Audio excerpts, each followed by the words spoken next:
Hi,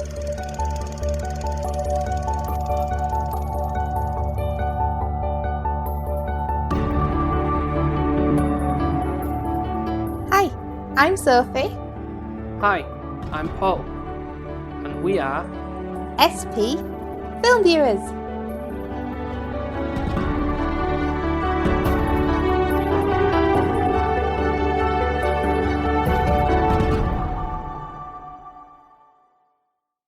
So I thought we'd do one more anime inclusion this time round, because the way it falls, it was going to be Thursday, the day after the month was done, but I thought, no, we can probably push that to the Wednesday. I can't believe we're going to be in June. Like, we're halfway through the year. It seems a bit crazy. I don't know where it's flown by.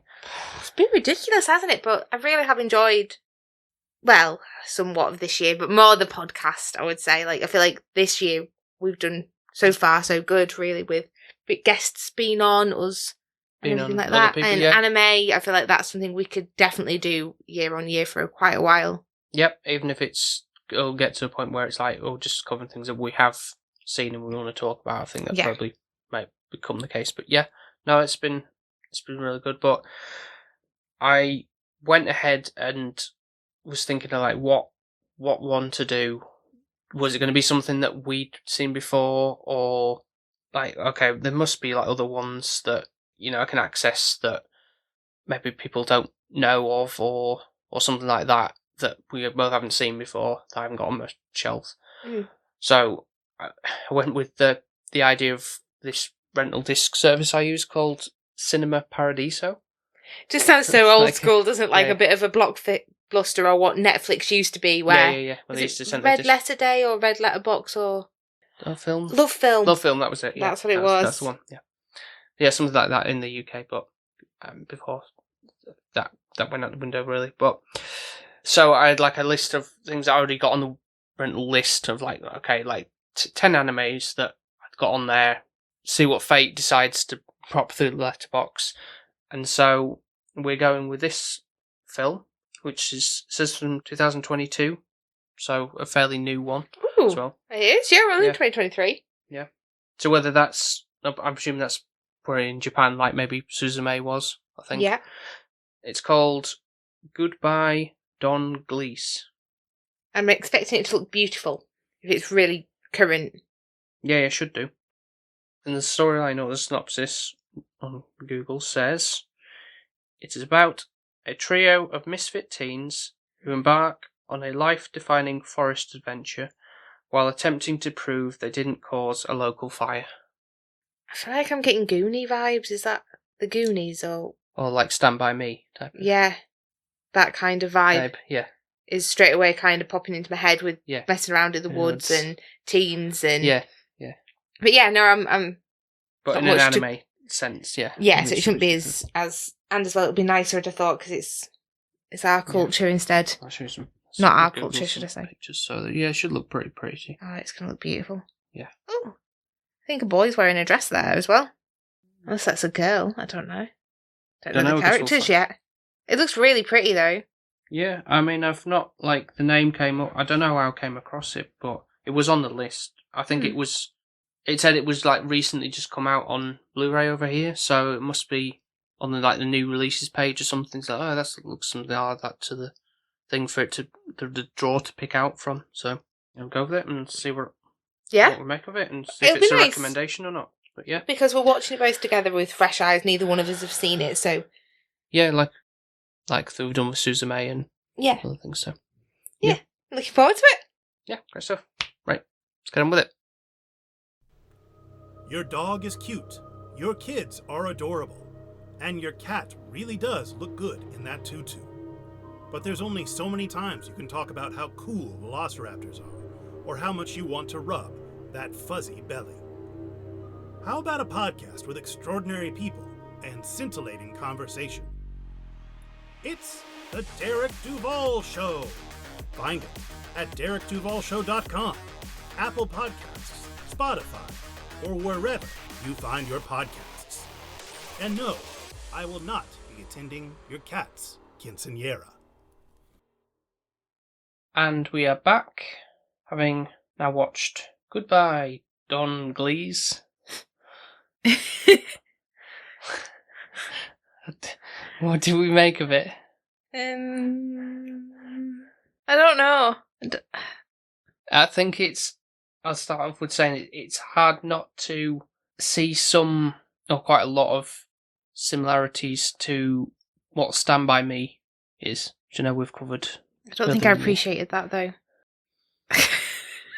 No, I remember you were kind of just like, after it's a film I've seen, whatever the famous line, you kind of surmised for it. And then this was just like an anime version of that. I feel like a lot of this, I'll say it right now, you know how some things can be too long? Mm-hmm. I don't think this was long enough to go deep into how the characters are. I know... I don't want more of this, Paul. Is this what you're saying? How long was it? It was over an hour and a half. Exactly, that's long. I think they could have just done a better job. What the director? Yeah. The name was another female director. Atsuko Ishizuka. I'm so glad you're doing these names and not me. There's nothing wrong with female directors. I just feel like you were putting a little bit of shade there. There's nothing wrong. No, I'm not saying it's because it's a woman. Felt like it. Taken. She should. You were the one to say do better. Well, I agree. Everyone should be able to do better, and I feel like this was like, it doesn't need to be longer. It was confusing as it was. It didn't need to be. It just needed to be more in depth. Yeah, by adding more time to develop the characters. By just getting rid of the crap and adding more value add. What crap are you talking about here? Well, like, how long did it take for him to get from the forest to wherever they needed to be? Like, I know that's all the walking parts, but you could fill in a little bit of a background. You could cut those scenes down. Well, there was little montage bits in the film, but we'll say, with a lot of English music tracks. Consider I thought there was going to be... Twinkle Little Stars really threw me off. I don't know what I was watching at one point. I was like, it's English, but it sounds like the Japanese people are singing it. Well, they were. In English. And I was like, I don't know. I was reading subtitles, very much used to it. And then I was like, I know this song. What's going on? And I was just a bit, I don't know. I don't know if I wasn't in the right... throw me for a loop a little bit, like... I don't know if I wasn't in the right frame of mind for this, or if it was just because it was exactly like Stand By Me. The only thing that was a bonus was it was beautifully done. Mm-hmm. I will give it that. Like, it was stunningly pretty. Yeah, the visuals... Perfect. Like, nothing wrong, but the story, every problem with it. And also, I think my gripe is... Don't smirk at me. It's literally a rip-off version of Stand By Me, just made anime. And I know Disney do it plenty of time, but they own that own rights, so that's fine. Like, if they want to make it a live version of an animation, fair enough, that if that's what they want to do. But this lady doesn't even own Stand By Me. It just feels like, well, why are we recreating it? Well, we looked at the disc. Yeah, we did. I think like the only special feature on the disc, which was, I was going to say, pretty piss poor, was the fact that it was just a brief, like, 10-minute interview with the director. Didn't get much out of it, to be fair. The only thing you took from it was the fact that, well, she claimed that she hadn't seen Stand By Me before the concept of the film, which I'm thinking, yeah, that's what a lot of people say when they're thinking, like, when those questions get asked about things like, oh, did you, this seems very similar to such and such. And they go, no, never did that. Never came to my head. It's a cultural thing, like maybe Stand By Me is more, I don't know. But she said just watched after the fact. And the only other thing of interest from that was, obviously for location scouting I'll give the film this, that like depiction of Iceland in a visual style. That, I mean, I've seen live action films where obviously there's like dramas and films where the locations of that is reflected very much in this anime, so like, yeah, good job of that. But she said obviously, I think it was COVID times when she was putting together the film, so her research was basically like, obviously, like, YouTube videos or Google mapping what the locations of the landscapes and stuff looked like. So she did a good job of capturing that just by not even going to the locations to do that. And I think, if I remember correctly, she said, because you were like, what's this random telephone box doing on the thing? I think that is one of those instances where she said she never would have come across that had she gone out there herself, because obviously you're so limited on time with obviously travelling, getting flights and everything, that she came across somebody had found, or in a video or something, that there was this actual telephone box in the middle of this place, almost, I would guess, probably more a fact of just an art piece, probably not an actual working or an emergency telephone, depending perhaps, on where you are. But so probably wasn't like a British telephone box. That's what they're kind of plonking there. I don't think it's going to be a red telephone box. I think it's probably one of those, like when you break down in the side of the street and you have them little plastic covers and you can. Right. I think it's more that, but they've beautified it probably. Maybe. I don't know. I'm being very cynical. There might be. Let me Google it before I bite myself in the arse. Apparently there is. It looks like a British telephone box. Yeah, but those locations there though, that they've definitely added anime elements to that, to like a beautiful waterfall thing, where that's just in a field on a mountainside. Yeah. Oh, wait, no, they just say waterfall here, but I don't know. That looks like it's been plonked there. To be fair, yeah. Powers of Photoshop. Yeah, I guess. So cynical, aren't I? But yeah, okay. So it is actually a British telephone box. Fair enough. Yeah. But still, I don't get the whole. You're going to really have to help me through this, because I don't really know what I watched. I'll do a little. I'll participate a little bit. Okay. And that's good of you. And I'll do a little bit of a background if people don't know what this film is, because I can imagine a lot of people don't. So no. I mean, apart from being a rip-off of Stand By Me, which it's not exactly a rip-off, but it is, but it isn't. Yeah. Only the fact that a group of boys go on an adventure. Yeah, in the woods, to be specific. Yeah. Which is cause for the background of the whole crux of the story is they're being blamed for a forest fire, and they have to find the drone that may be the evidence that clears them. Basically. Don't you think it's a bit of a weird storyline, though? To be fair, how everything just seems to escalate out of hand. For example. Well, just like what you said. So basically, initially we've got 3 guys. Well, actually, we've only got 2 initially that are part of this Glees den thing. Mm-hmm. And then somehow Drop just appears. We don't really know how or why. Yeah. Where he comes from or any really background of him. He's just oh, right, this is a new friend that they've got. And it seems to be that. I forgot what he's called. Who, the other 2 lads, you mean? Yeah. We've got Roma and Toto. So Roma is your main lead, is the farm boy. Yeah. And so Toto... He's picked on because... He smells. He smells, basically. Yeah. That's plain and simple. And Toto is his friend who's... He's moved to Tokyo, basically. And he's not from Wizard of Oz. And he's studying to be a doctor. Something medical profession. Yeah. And so they thought it was obliged to put glasses on him to make him look studious. It's very cynical about this one. Maybe I've had a bad day, I don't know. So, are you laughing? the whole fact of it, he's got glasses on there for he's a nerd. Well, what do you depict of that? Am I wrong? That's the stereotypical. Well, that's what I mean, but that's what they've gone for. Haven't they? Well, I guess, but it's not specifically calling him out and saying he's an actual nerd. He's just no, but I mean, studious, so we'll put glasses on him. That's literally what they thought. Just saying. Just nothing against it. No. Just saying. Okay.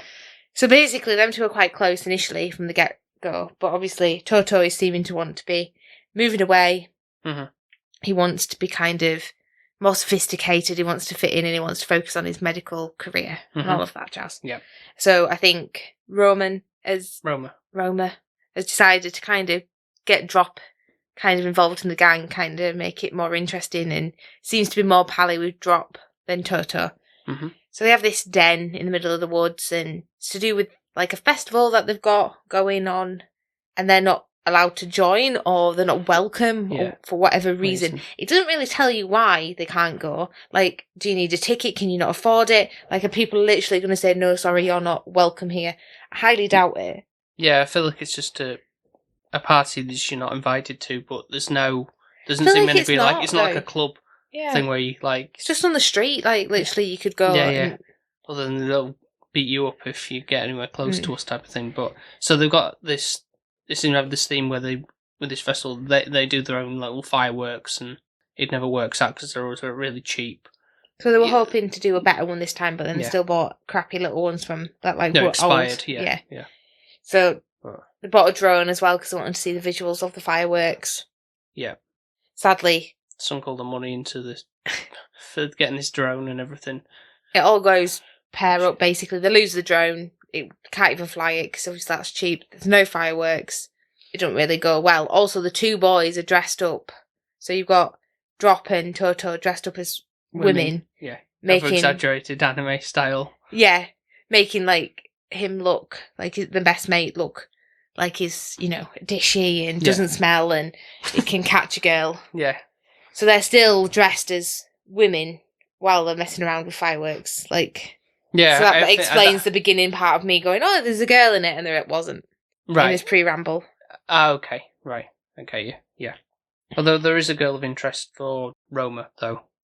There's like a flashback, isn't there, to like because I said to you about like, when she's talking about photography stuff. I didn't even have a clue. About this technology, what was it? It was a CCD and a COMS. Mm-hmm. So much to do with your pixels and colouring. Yeah. And the way that it exposes the light, Yeah, so I was... One sounds more old school film-like and the other sounds more digital, electronical. And it was a Nikon camera, wasn't it? Not a Canon. Maybe this is why I didn't like the film. Biased to cameras. And then, obviously, they get the power of social media. They all get blamed for this fire, which they didn't do because clearly... Well, first of all, where their campsite is nowhere near the fire because they can see it. Yeah. Second of all, none of the fireworks went off where they were. So to be fair, why don't they just go home, talk to the parents, tell them what happened, and then they can clear the name? We never find out what causes the fire either, like... No, that did annoy me. I thought, like, by the end of it, we're going to have, like... Yeah, they try and clear the name, but that didn't work anyway. So I'll tell you now, like, they go all the way to the end. There's nothing helpful on the drone in the end. So it's like, that was almost like a wasted journey, in a sense. But where are the parents worrying where the hell they are? They kind of mentioned I'm going to stay over at Toto's house. Yeah, but that's, for a night. Like, they've been gone longer than that. Yeah, there's no resolve as to... It just says, the fire continues or whatever, but then there was no obvious, like, it was actually someone threw a cigarette on the bushes or something and that caused it. No, or just... just some other stray firework. No, it was like, and then it was like, next. But we don't even know if their name's cleared or if they're still like tarnished with it or what. And then it didn't seem much of a repercussion as such, even from Toto. Like, I'm not going to do my studies or anything like that. That's never brought back up again. Yeah, a lot of things, like I say, a lot of things that are kind of rushed through, not spent enough time to develop.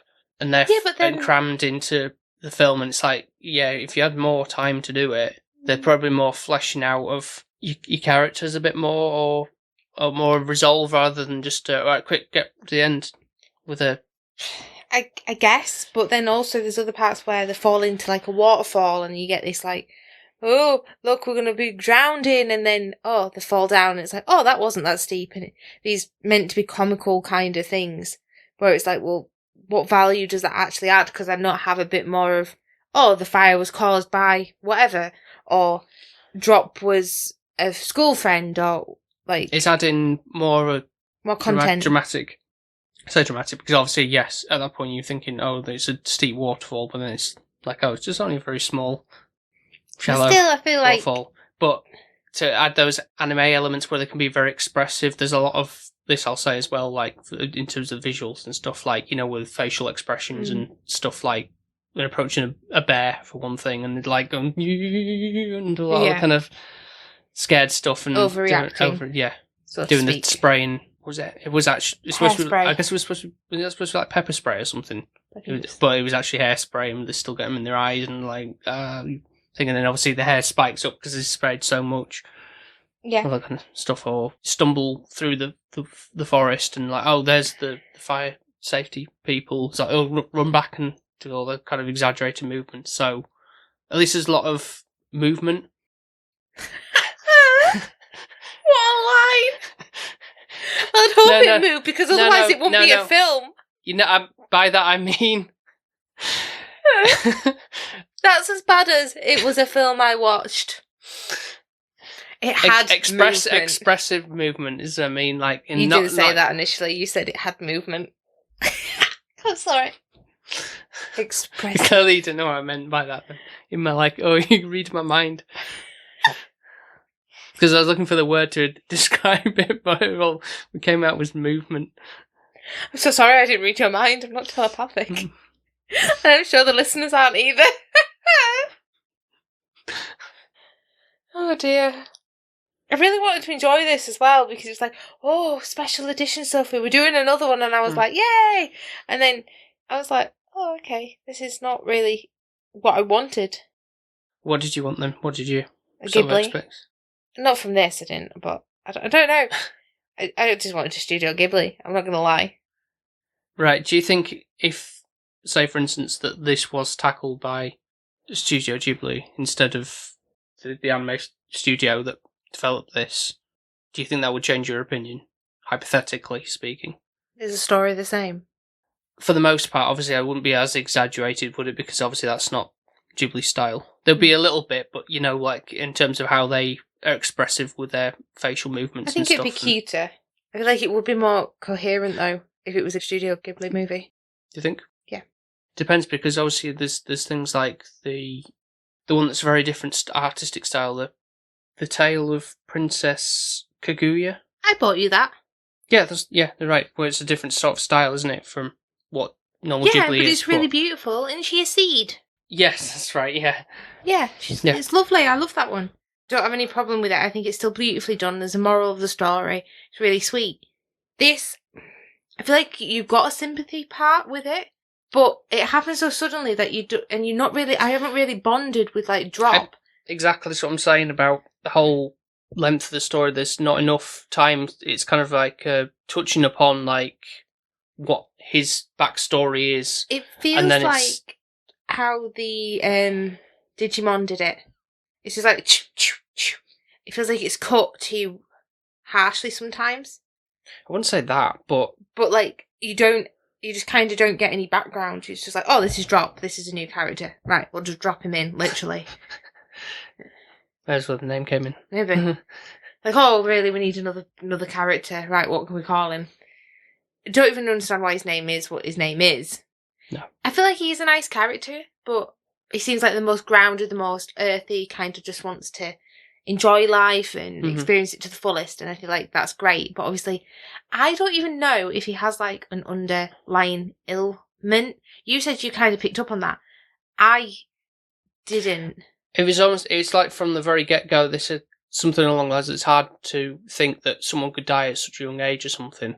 And there's like photos of this character, because obviously, like looking at from just very briefly at the poster or whatever, it's like, oh, this that character is in that photo frame. It's like implying that there's something, and he's not there at that point when they're riding down the bikes and stuff onto the airport, but that comes back into the film later at that point. So it's like, okay, yes, you're setting the tone of something's going to happen to him later on down the line for this. Which is fine, but he doesn't really bring it up himself, saying to like his friends like he's got something. Doesn't seem to be like, oh, by the way, I've got cancer or something. I don't know. Oh, like he's not 100% well, or I don't know. He doesn't seem to have that conversation. I'm not saying to have it in such a way that's kind of like no, because it's an anime. Down your throat and saying like point blank saying I've got this problem with me. Feel sympathy for him. I think it's the implication, but. It's still, I think it'd make it a bit, it's on both sides here, where it's like, I want a bit more touched upon with that, but not in a way that's kind of just telling you straight out with it. Initially, when you first see it, you don't, yes, okay, you figure out he dies, but you don't know A, of what of, or No. B, how. So you don't know actually if it's a long-term illness or if it's just like it could get knocked over by a car. Like, I've got a feeling it's probably a long-term. I know he did donate his hair, so it makes me feel like it is possibly cancer, but that's not really said, and that's just me assuming. I can't think of any other illnesses where that would happen, where you donate your hair because you lose your hair when you have cancer. So, I get it, and I get why they're doing it that way, but at the same time, it's like it's a bit vague and a bit unclear. Like, if you miss, especially if you're doing like reading with the subtitles. Yes, because it was actually the one of the worst ones I struggled with this time as well. Keeping up, there was so much dialogue, like fast paced. Fast paced reading, yeah. And obviously, me, Studio Ghibli level, like you could probably watch a Studio Ghibli and you don't even need the context of like them talking. You could still get the gist. It could be a silent film. Yeah. Again, I've said this about like storytelling before, like how if it's visually striking in a way that you don't need any dialogue, or you just go and buy the actions and you don't need the context and you can figure out from there, then you know you've got a good story. Yeah. Whereas this is, I admit it's quite fast paced, and even I was like, right, okay, I'm trying to make a note here, but like, well, I might miss something crucial here. Yeah. And normally, like, there's not as a bit of a pause where you can like, okay, I'll do my notes now. But it wasn't really, and with the Japanese dialect, normally like their words are elongated. So normally when I think, oh, this is what this kind of word would mean, and then thinking whereabouts I am on like the subtitles, I'm like, oh, I've got time now because I've reread the subtitles normally quicker. Yeah. To what they're actually speaking, but it wasn't the case with this. It was like I've just about read it and then it went on to the next line. So, whereas normally, like even in like ones that we've covered previously this month, I've not had an issue with that. It's just been this one I'd have noticed. Yeah. That it has been more choppy, fast paced. Which maybe that was why it was hard to connect with it as well, possibly. Yeah. But I still think it was just a bit incoherent, a bit like dropped eyes, and then we're left with the two other guys who are now going to seek this telephone box. And I have a bit of a gripe. How the hell were both of them in Iceland when they're in Tokyo or in Japan? Like, I know you can get on a plane, and they do say at the beginning, but the teens, where are the parents? Like, yeah, that did kind of throw me for like, I'm thinking on that as well. Like, I'm pretty sure you need to be like 18 or something to just go and fly, not travel by yourself. Yeah, I thought you'd have to be accompanied by an adult. Maybe I'm wrong, but no, I don't think you are. You just go, yep, see you later. And I don't know how much it like costs. in Pokemon, like, but that's like, you know. I love how that's come up again. Well, one somehow makes its way into... Well, like Ash, he just goes travelling off wherever without his mum, and we see that as like acceptable. Just take it as it is. It's established in that world, but this is real. This is set in a real life situation where, I don't know. It just is. It seems like magical. Like it's like almost like you do this for me. This is what I've. Obviously, not saying this, but like on my deathbed, like this is my request for you to go and source out. But they feel like it's their responsibility to, with this map that they've kind of got on these Coke bottles, to figure out. Oh, Iceland. There's the treasure. X marks the spot.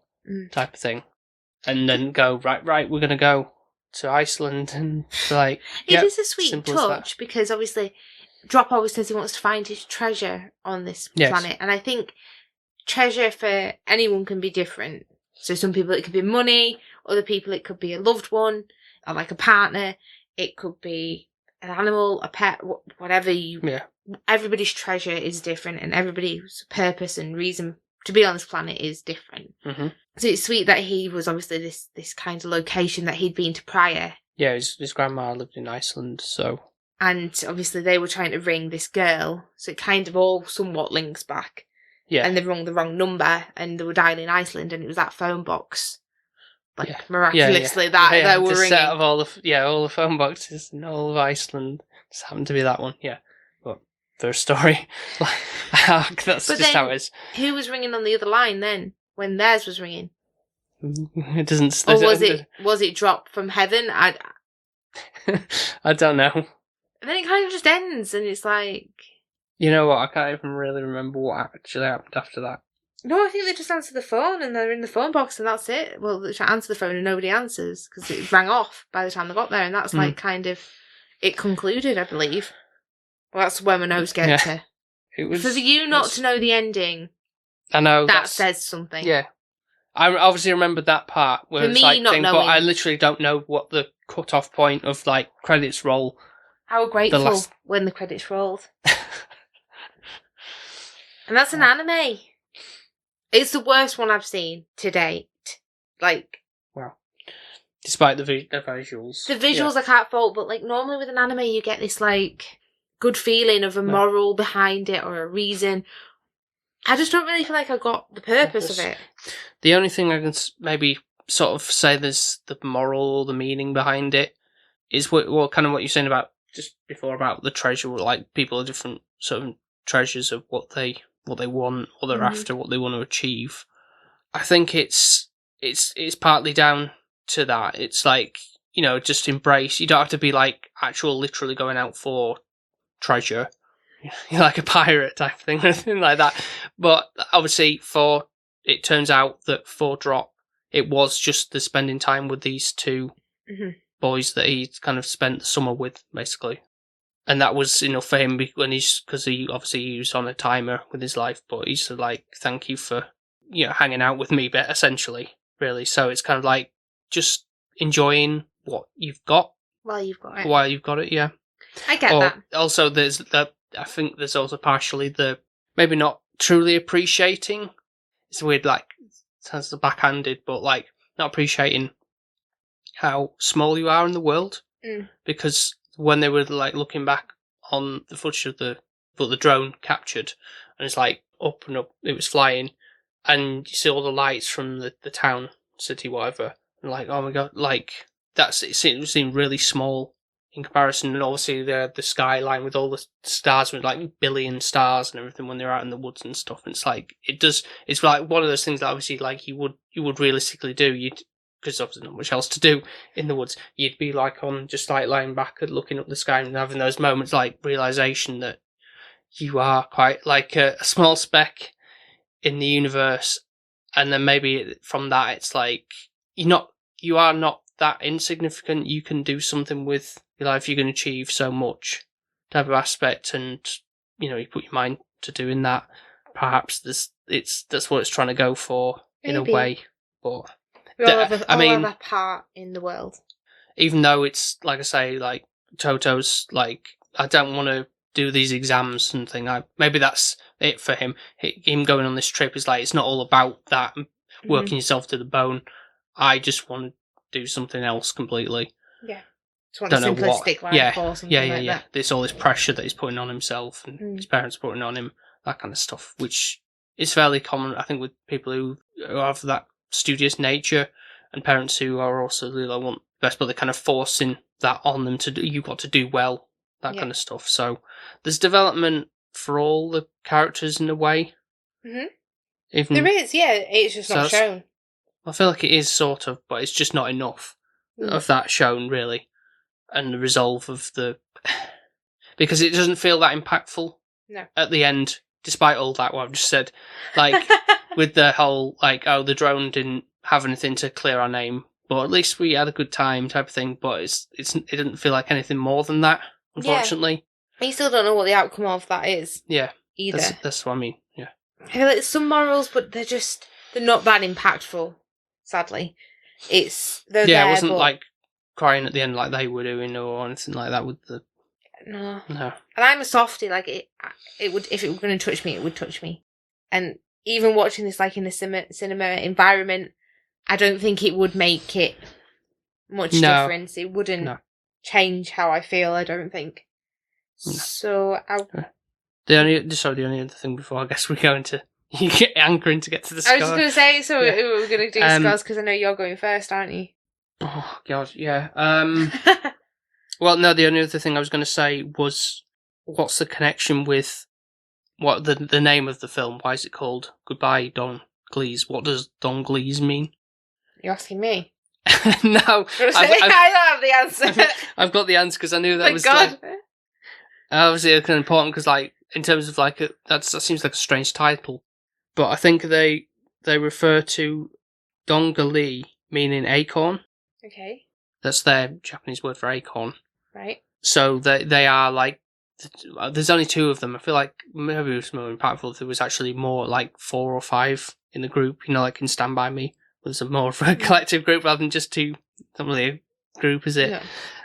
Other without drop. But, so they're like, they start the group as little acorns and then they're going to grow up and be a tree, I presume. An oak tree. But there's also the misconstrued nature of what I think it's with their English translation is where the twinkle star thing around that point comes in. But it's something about dongali, meaning, the English word for glee, to be happy. Mm-hmm. And then something about, those, I'm trying to word it in a way that, like, when they're referring to those, the 2 of them in the classroom, when it's like don't be happy, don't... Glee. Yeah, very much don't glee, but it's like, just a weird way of phrasing it that way to make it the title that it is, but, we're just like sulky teens, I don't know, as part of the... I don't know, it's an odd goodbye. One. So maybe they're saying goodbye to the don't glee. So but even that as a sentence doesn't work really, does it? No, it doesn't. Goodbye, don't be happy. I don't know. I think it's just a translation of it. Yeah. But yeah. Strange. It's all very confusing. I think the only other thing I want to mention is the fact that I certainly noticed anyway that there's sort of like a level of, obviously it's predominantly 2D, but there were certain, not like super obvious, but I could tell like certain shots had like kind of 3D rotoscoping effect to them. Like I think particularly on when the bikes, certain shots was like, I can see that the model is moving like a 3D model, but it still kind of has that 2D shading of how the rest of the imagery looks. And so like the planes and stuff, like those kind of... Is that a positive or a bad thing? Sorry. It's not necessarily. I know they have to try and incorporate. I mean, that's fairly common for anime to do that, obviously to save time, especially in like moving backgrounds and stuff. Right. But I think it's sometimes it can be a bit more distracting, but it was distracting enough for me to pick up on it, but I think I'm just like saying like, in an ideal world that we all like Miyazaki stuff where it's all just beautifully hand drawn and that be it. No 3D allowed kind of thing. But we're in a time where that's not going to happen, sadly. Yeah, but obviously for does that mark it down a point? No, because overall I'm looking at it as more of just a 2D experience and everything with that. But... So, going to the score. Yeah, I'm itching to know. I love the fact that you're going first. This so helps me. I have got somewhat a score in mind. Okay. The pain on your face right now. I think I'll just go with a 6. Visuals are the main focal point of that marking, really. The story, for the most part, works. I just wish it was a bit more in-depth with what the story was trying to tell. And would you see it again? Or would you rather put Stand By Me on? I think I'd rather put Stand By Me on, to be honest. Truth be told. But I think I'm not saying like there's a reason why this is not really... I mean, maybe it is talked about in some anime podcasts or like other forums and stuff, but without coming across this on like new releases on the Cinema Paradiso that came across, like, oh, okay, this looks colourful and interesting. I've not encountered this before. Let's check it out. That was why it's thing. But let's say that was the draw. Look at the draw from all the other ones that were on there. Thanks, whatever. Yeah.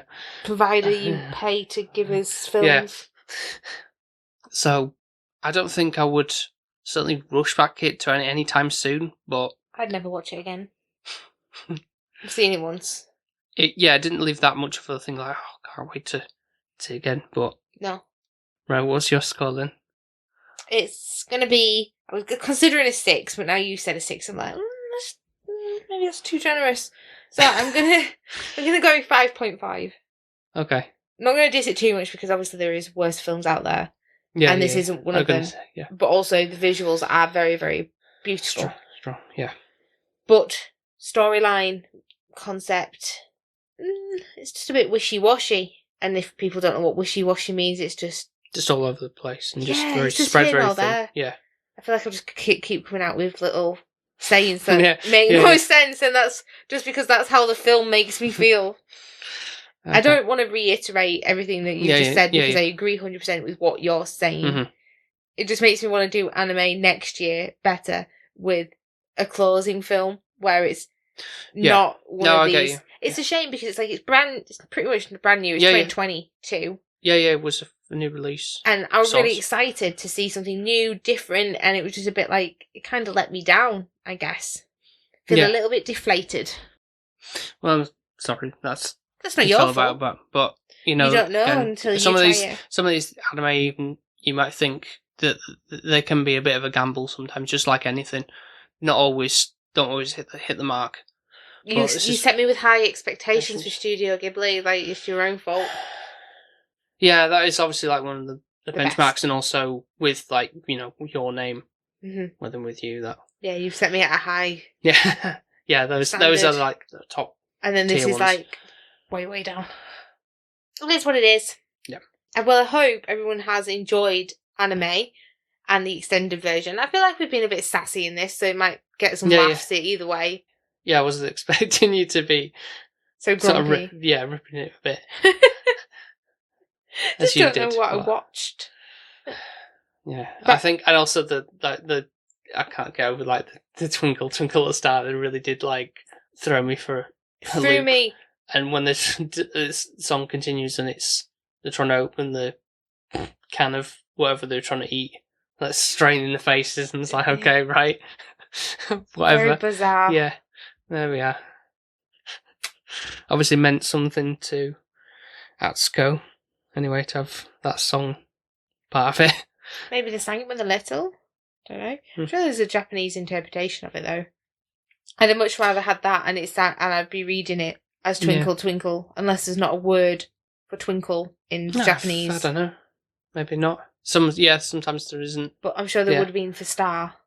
Yeah, I feel like all the rest I could feel. So even if they said twinkle and then yeah. we're in Japanese, the rest of it, I think I'd have valued that a bit more. Mm-hmm. Because I feel like, I'm sure, going back to Ghibli again, there was, I think it was Whispers of the Heart, where I'm sure they do a English and a Japanese version on, depending on which version you're watching, of the, the country road, take me home. But there's like that's not even when it's sung in Japanese, it's not like in a, like putting what seemed like putting on an accent in the Japanese way to sing it. I'm pretty certain. It's been a while since I've seen it, but I can sort of remember that sticking out as a thing. There was differentiation between the Japanese and the English of singing of that song, and that's like I'd say like a public domain song, which is like what Twinkle Twinkle Little Star is. But anyway, right. Well, I say anime, maybe not on a high, but it was sort of I enjoyed funny it overall. The experience, and we'll be back with it next year. I'm excited. Yeah, more Ghibli, and mix other ones as well. But yeah, of course. There's a lot more to cover, and maybe ones that say that we know we like and recommend, perhaps in the mix. Next thing now is probably your birthday special to be thinking about. To be fair, like I know you're looking at me confused, but you've only got 2 months to prepare. It's gonna come around quick. Well, are you thinking I'm going to put an anime in that? Do you mean, or no? I just mean to plan. That's like the next thing to come up, isn't it? Really? Oh yeah. For our podcast would be. Oh, well, other than the regular thing of like what. Yeah, but like an actual special kind of thing. Yeah, dedicated one. Yeah. I go. Yeah. Well, thank you very much for listening to this episode, and hope you've enjoyed the anime season we've been going through. And if you want to check out some of our other episodes, you can do so over on Apple Podcasts, Spotify, Podbean, and wherever else you get your podcasts from. So we are also on social media. If you haven't found us already, then we are on Twitter, Instagram, TikTok under the handle SP_filmviewers. And I'm going to hand over to my lovely assistant here, who is going to do the Patreons, which if you don't know what a Patreon is I'll do your bit. It's literally, you pay us either £1, $1.50 to kind of support, give us love, and the benefits of the Patreons are you get a shout out on every single episode, every single one, and you get to vote once a month on a film that you get to pick, which we will watch then. Yeah, that's pretty much long and short of it. So, if you want to join the people that we've already got in the Patreon family, who are Mark from 100 Things We Learned from Film. We've done an episode with him on our show on RoboCop. Don't watch it. Sorry, Mark. Don't listen. Do listen to it. I mean, you can, yeah. But we've also guested on theirs for Jurassic Park. So they're still going strong. So if you go and check them out. Lovely Scottish accents as well. Yeah. We've got Ben from Film Vloggers, who's still on his travels with Fiona, but he's drip feeding a couple of episodes on his Patreon ever so often. So as he's going along, very so well done. Yeah, smart move. Yeah, it's not daft. He's not daft. No. Need to learn from him. Yeah. So I think we'll hopefully when he's back in England, when he come back on our shows, we'll have him on or something like, or we'll guest on. We'll just haul you out on his Halloween ones. That's fine, and then I'll join the Christmas. Yeah. This is how this relationship works now. Yeah. Yep. We've got Nico from the Good, the Bad and the Weird podcast. Recently did an episode with them on ours for the voices. That was a lot of fun. And I think down Halloween season we'll be joining them. I don't understand how we're going to fit all of this in. We're busy. For Halloween we are. I feel like you've gone, oh, we missed last year, now we're cramming it in. Because the next Patreon as well, like I'm sure that you're going to speak of, would love to be on our podcast as well. And yep. He loves scary films. Mm-hmm. That's right. So that is our friend Danny Jones, who is on Instagram under the handle @WeightLossJonesy. Yep, he's obsessed with scary films. He did try and scare me when we were at his house as well. Like ghosts and stuff like that. You know me, I'm easily scared. Yep. So, yeah. Yeah, we definitely have him on. He's overdue to be a guest on our show, and we've got something in mind for that. I'm not going to sleep, I can imagine. And the very last Patreon. But not least, is your mum. Yeah. I love when she gets to vote. She's like, which one do you want to watch, Sophie? What benefits you, in a sense. Yeah. I think she's definitely Team Sophie, and I feel like that's what I need, because the rest of the pool is definitely Team Paul. So, all you need to do to join is go to patreon.com/SP Film Viewers. And lastly, if you would be so kind as to leave a 5-star review over on Apple Podcasts, Spotify, Podchaser, and wherever else you do the scoring system. That'd be very much appreciated as well. Anime all wrapped up and done for the year. Yep. Don't know what you've got in store for me for June, so I don't know how I feel. Back to normal, I guess. So, yeah, looking through some sort of plan of structure of what classics, what things work, because we've obviously got busy schedules anyway, as it's going with birthday seasons are coming up. Yeah, and such like that. So, yeah, I know it's obviously going to be something you haven't seen before, so I'm going to think on that in the first instance. Sounds good. So, thank you very much for listening once again, and we will speak to you next time. Speak to you next time. Take care now. Bye. Bye. Bye. Bye. Bye. Bye.